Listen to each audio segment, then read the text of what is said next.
Análisis de imágenes y documentos con Copilot.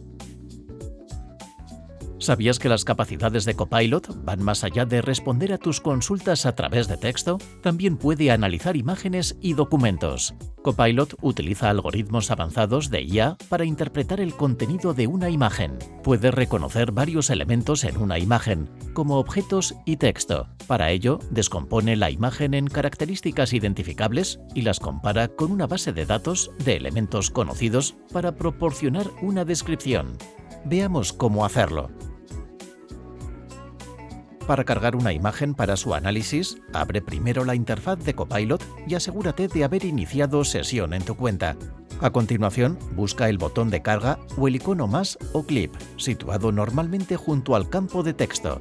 Una vez encontrado, haz clic en el botón y aparecerá un cuadro de diálogo pidiéndote que elijas un archivo de tu ordenador o teléfono. A continuación, elige la imagen que deseas analizar y confirma la carga. Una vez cargada la imagen y tras escribir el prompt pertinente, Copilot iniciará automáticamente el proceso de análisis. Imagina que eres un agente inmobiliario que quiere catalogar rápidamente las características de una propiedad. Podrías cargar imágenes de la casa y Copilot podría identificar y enumerar elementos como suelos de madera, encimeras de granito o electrodomésticos de acero inoxidable, ayudándote a crear un listado detallado más rápidamente. Copilot también puede ayudarte a entender los datos de una hoja de cálculo, analizando la estructura y las relaciones entre celdas.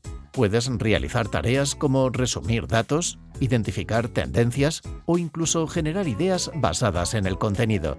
Imagina que eres un director de ventas que quiere entender las cifras de ventas trimestrales. Al cargar la hoja de cálculo de datos de ventas, Copilot podría proporcionar un resumen de los productos de mayor rendimiento, destacar las tendencias de ventas e incluso predecir patrones de ventas futuros. Para el análisis de documentos, como una hoja de cálculo de Excel, el proceso es similar. Accede a la interfaz de Copilot. A continuación, haz clic en el botón de carga. Selecciona el archivo Excel que necesitas analizar desde tu dispositivo. Confirma la carga y escribe el prompt con las indicaciones que quieras darle a Copilot y este comenzará a procesar la hoja de cálculo. Con la aplicación Copilot puedes hacer una foto en un momento y Copilot la analizará al instante. ¿Has tropezado con un edificio impresionante y sientes curiosidad por su historia? ¿O tal vez hayas visto un pájaro raro en un paseo? Haz una foto y deja que Copilot te proporcione la información que buscas.